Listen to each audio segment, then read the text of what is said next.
Greetings and salutations. I was just sitting here thinking like I always do.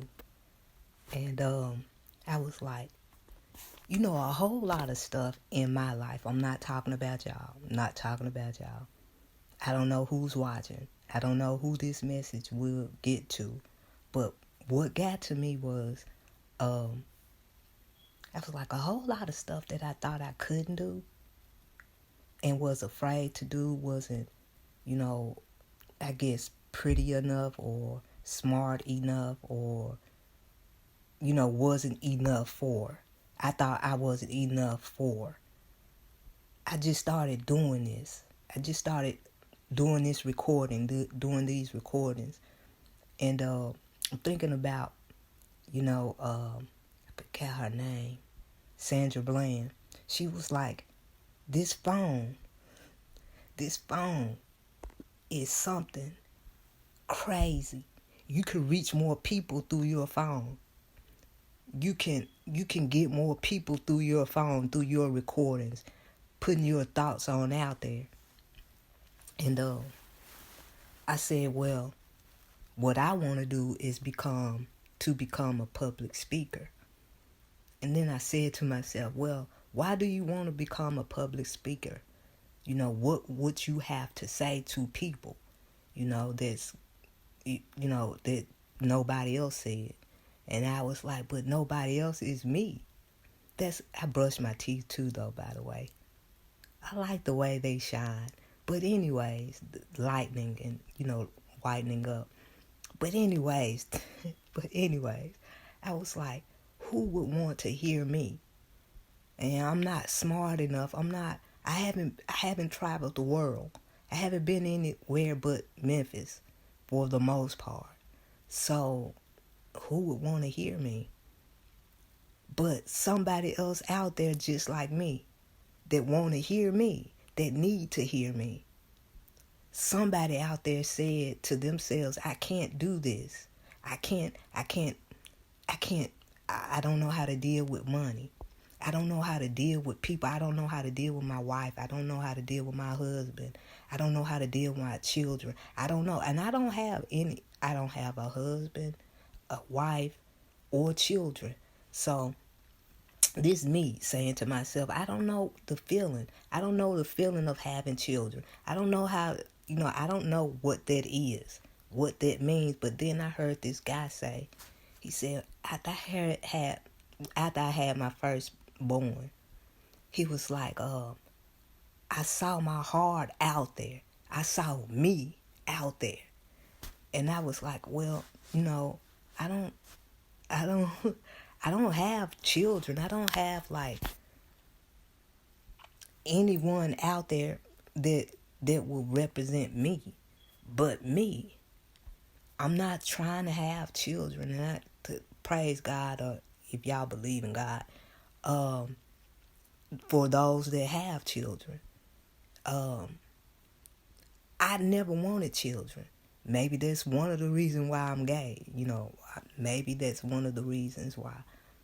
But on the other side, going back to my original thought, if you change your mind, you could change your whole situation. And I didn't believe that. I didn't believe that I could handle money. I didn't know I could grow money. But that was in me already, unbeknownst to my actions. I didn't know that I could grow money. I didn't know that I could teach others or show others how to grow your money.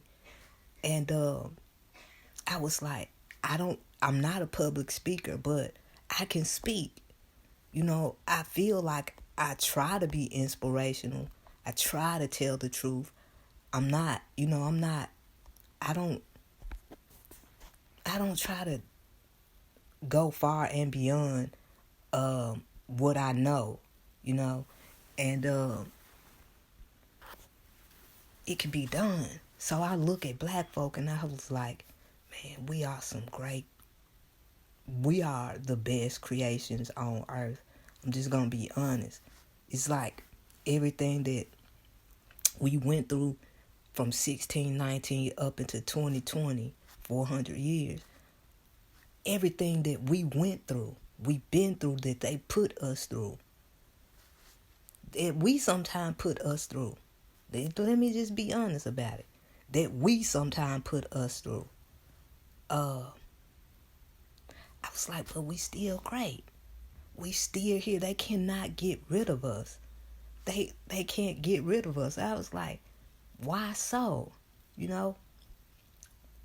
Why? Why can't they rid us of them? Because they can't. Because they like us. Because they love us. That's the reason why. I remember reading about Marcus, the Honorable Marcus Messiah Garvey, how he got his fleet of boats and stuff. You could check it out on YouTube. How he got his fleet of boats. I studied this in college. Not trying to brag fest, nothing like that. But that's when I really learned more about him, when I was in college, because one of my majors was African and African American studies. And we went over him a bit. You know, I had to read, informations and stuff like that about him. And that turned me on to learning more about him, just wanting to go to the library and get online and find out what I can about him. And, this is the YouTube footage of this lady that was there when he was born, when he was alive, and, of course. And she said, the thing about him, she said, my father was a Garvanite, and I knew when he put on his suit, he dressed them up. He told them, y'all come fresh to death. Y'all uphold yourselves. Treat yourselves like men. Treat your women like women. Teach your children how to behave. This is something that I didn't know, like, growing up. I didn't know about him growing up like that. And I was like, that instilled something in me. He wasn't the only one. And I just think about how these entertainers and stuff like that, what they had to go through. We see movies about it. We read books about it. And we hear some of them that are still alive talk about it. What they had to go through, white only, how they couldn't go to certain places. They had to go through the back to entertain them. I sometimes tear up thinking about us and what we went through here in America, and we still here. Scientists say in about 30 to 50 years, there will not be any more pure white people here in America. So I see Trump doing what he's doing and trying to get other, I guess, pure white people to America. And the crazy part is that if they're pure white, their children and grandchildren, they probably gonna get with somebody like us. They probably gonna have mixed babies with us. So, going back to what I was talking about, I didn't think that I would be able to, because I'm not walking as well as I used to, but I am walking. And I started doubting myself. I wasn't doing what I needed to do. And, it's like when you research, when you study, like considering blackout, I had to study how to make blackout. Then I got with this Jamaican lady, and she was giving me some tips on what else I could do with the blackout and stuff like that. And long story short, though, when we come together, we can do great things. When we come together, we create things. We created parts of Africa, Egypt, and stuff like that, before they came to get us, we had already had dynasties. We already had our way of life. Then they jump up and then take us, human traffic us to America. That's what it was. Human traffic us to America, from Africa to America. If we just putting it on out there. So I think about today. Most black people, most black folk, we think that we can't. I don't have enough money. I don't have da-da-da-da.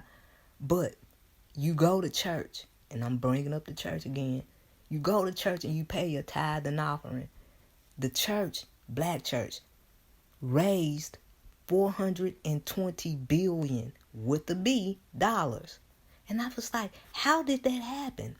And your church and your church's neighborhood is messed up. Your church members are messed up. They broke. So how could this be?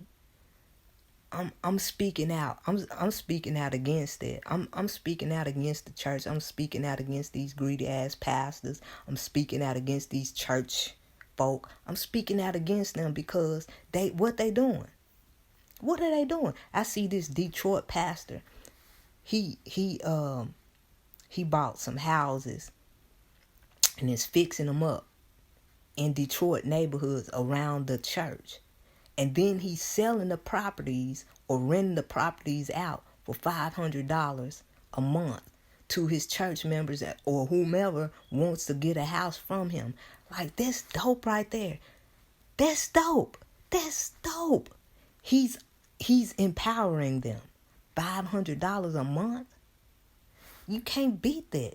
Then he fixing the houses up, and the houses look dope. But they telling us that we can't do that. And then we, as a people, start to believe that we can't do that. But we can do that.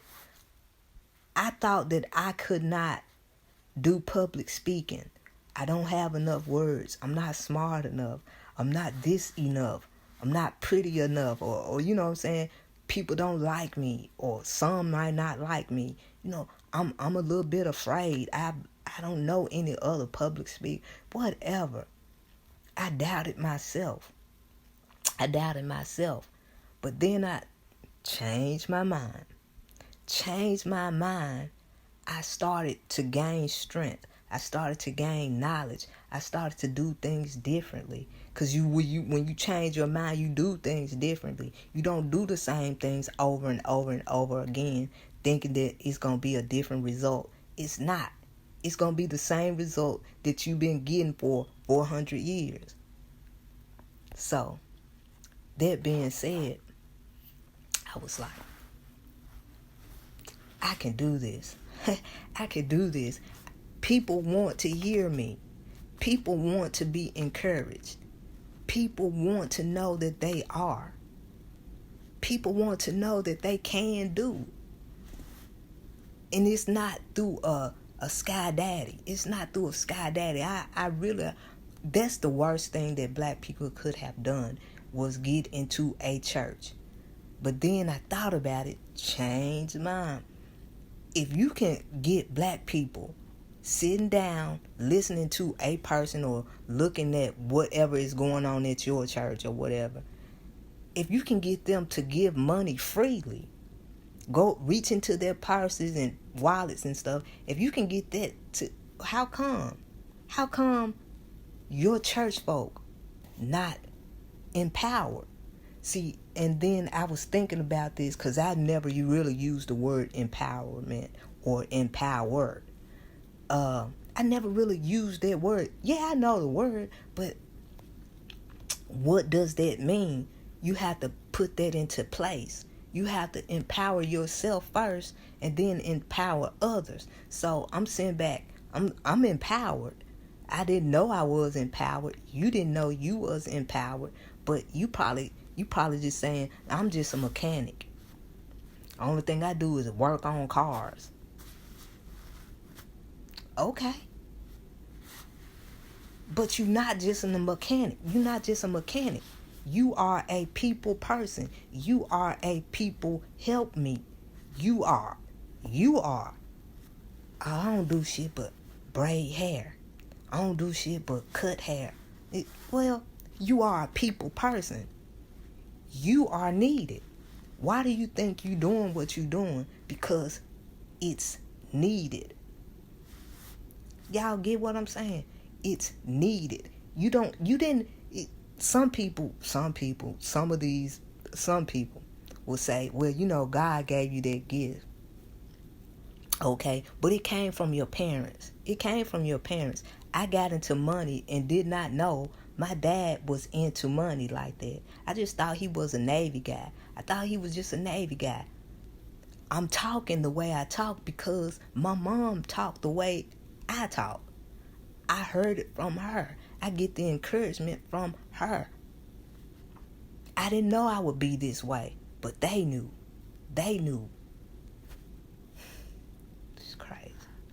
It's crazy. And I always doubt myself first. And then I test myself second, or first, second, 1A, B, whatever, however it goes. But I test myself, and test yourself. Because you can do whatever it is you want to do. You really can do it. You just have to believe in yourself. It's kind of crazy for me to say believe in yourself. But that's kind of crazy because you hear that all the time, where you just believe in yourself and you just do it, But it's really true. You change your mind, you change your whole situation. And I'm just saying, man, I got the blackout.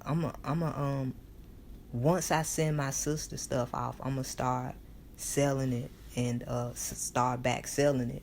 And again, I got some stuff that taught to me by the Jamaican lady on how to make your skin just whatever you want. If you have wrinkles, if you have eczema and all that stuff like that, I got the cure for that.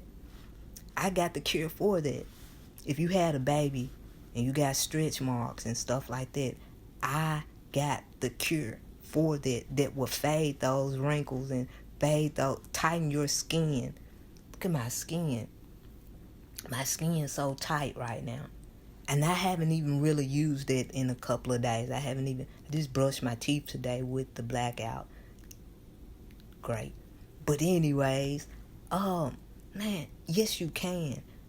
And you're probably going to see me, a little bit more recording and because that's what I'm supposed to do. That's what I'm supposed to do. People want to hear me. I want to hear me. I don't know what's going to come out, but I know what's on my mind that I want to say. I feel like we stop us. You have to be around some people that's going to encourage you. I got like $20 from a friend, a high school friend. Like, we still cool as crap too. But I got some money through Cash App through her. And she was just like, I was like, man, why did you do that? And she was like, I felt like I needed to. And I was like, well, thank you. I'm going to invest this right here. You do know that, right?